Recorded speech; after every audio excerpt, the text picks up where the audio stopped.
Kita sering banget kan dengar soal 3 pilar dalam kepercayaan Kristiani. Terang, firman, dan Roh Kudus. Mungkin kita udah familiar sama istilah-istilah ini, tapi gimana sih sebenarnya ketiganya itu nyambung jadi satu kesatuan yang utuh? Nah, hari ini kita bakal coba bedah bareng-bareng teks dari kitab Yohanes untuk mengungkap hubungan ketiganya. Dan yang paling penting, apa artinya buat kehidupan kita. Yuk, kita mulai. Oke, semua pembahasan kita itu akarnya dari sini nih. Dari sebuah klaim yang, wow, kuat banget. Ini bukan cuma pernyataan biasa loh, ini adalah fondasi dari semua gagasan yang bakal kita jelajahi.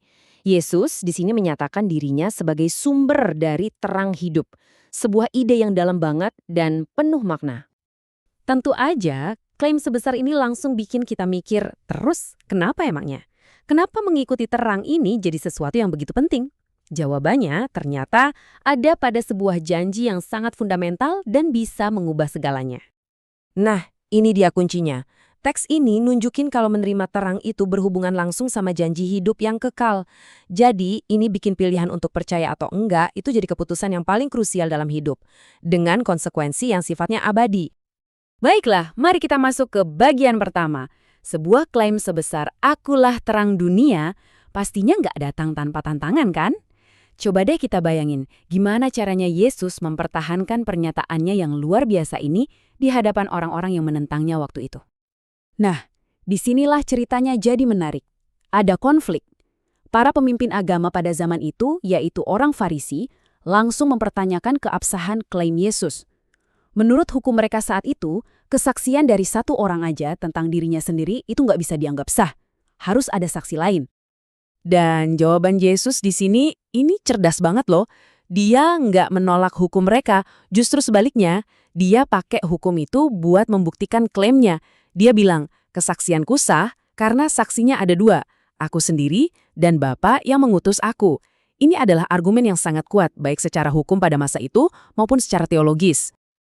Oke, jadi kita udah paham ya soal klaim terang dan pembelaannya. Sekarang, mari kita lihat lebih dalam lagi. Gimana caranya terang ini jadi sesuatu yang nyata yang bisa kita ikuti? Nah, ini yang membawa kita ke potongan puzzle berikutnya, yaitu konsep firman. Pertanyaan ini penting banget. Terang itu kan metafora yang indah ya.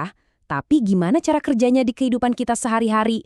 Gimana terang itu bisa jadi pemandu yang praktis supaya kita nggak salah jalan dalam kegelapan? Jawabannya ditemukan dalam konsep firman. Menurut kitab Yohanes, firman ini bukan sekedar tulisan atau kata-kata, tapi merujuk pada pribadi Yesus sendiri. Dia adalah pesan Tuhan yang hidup, perwujudan nyata dari terang itu. Ayat pembuka dari Injil Yohanes ini benar-benar menyatukan semuanya dengan sempurna. Firman adalah Allah, di dalam Dia ada hidup, dan hidup itulah terang bagi manusia. Jadi hubungannya jelas banget. Yesus itu adalah firman, firman itu adalah hidup, dan hidup itu adalah terang. Semuanya satu kesatuan yang nggak bisa dipisahkan. Dan ini bukan cuma konsep filosofis yang rumit ya. Teks ini juga menghubungkannya ke Perjanjian Lama buat nunjukin fungsi praktisnya. Sama kayak pelita yang nerangin jalan kita pas gelap biar nggak kesandung, firman itu berfungsi sebagai panduan nyata kita dari hari ke hari. Oke, kita udah punya terang dan firman. Tapi rasanya masih ada satu bagian lagi yang krusial. Gimana caranya seseorang bisa benar-benar paham dan menerima ini semua? Nah, disinilah peran Roh Kudus masuk sebagai jembatan yang menghubungkan kita dengan pemahaman spiritual. Menurut teks yang kita bahas, Roh Kudus punya 3 fungsi utama. Pertama, dia yang memulai prosesnya, menggerakkan hati seseorang untuk mengalami kelahiran baru secara rohani. Kedua, dia yang menginspirasi penulisan Alkitab. Dan ketiga, dia yang menerangi pikiran kita, yang bantu kita buat ngerti tulisan-tulisan itu waktu kita membacanya hari ini. Interaksi ini digambarkan sangat personal dan bisa mengubah hidup. Roh Kudus itu nggak cuma kerja dari luar, tapi dikatakan tinggal di dalam diri kita, memenuhi kita, melengkapi kita, dan secara aktif mengubah karakter kita. Proses inilah yang sering disebut sebagai menghasilkan buah roh. Jadi ini bukan perubahan dari luar, tapi transformasi total yang dimulai dari dalam. Nah, sekarang yuk kita satukan semuanya. Apa sih hasil nyata dari semua kerangka teologis ini dalam kehidupan seseorang? Bagian terakhir ini fokus ke dampak praktis dari hidup di dalam terang. Metafora dari kitab Mazmur ini indah banget ya. Hidup yang akarnya ada di dalam firman itu digambarkan bukan sebagai sesuatu yang pasif, tapi hidup yang subur, produktif, dan kuat, persis kayak pohon sehat yang terus-menerus dapat aliran air. Jadi, poin krusialnya adalah ini. Hasil akhirnya itu bukan cuma sekedar nambah pengetahuan di kepala, tapi transformasi karakter yang nyata.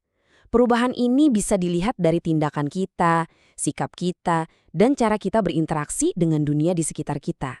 Inilah yang disebut buah roh. Sebagai penutup, teks ini nggak cuma ngasih penjelasan, tapi juga ngajak kita buat refleksi diri. Pertanyaan pertama yang diajukan adalah tentang sikap hati kita. Bukan cuma soal membaca, tapi apakah kita benar-benar mencintai firman itu? Pertanyaan berikutnya menggeser fokus dari sikap ke tindakan. Teks ini mendorong adanya sebuah komitmen untuk menjadikan interaksi dengan sumber terang ini sebagai sebuah kebiasaan atau disiplin harian. Dan akhirnya, yang paling dalam, bukan hanya membaca, tapi merenungkan, menggali maknanya, membiarkannya membentuk cara kita berpikir dan hidup. Teks ini ditutup dengan sebuah ajakan untuk menjadikan firman sebagai pusat kehidupan kita. Sebuah pemikiran yang menarik untuk kita renungkan ya.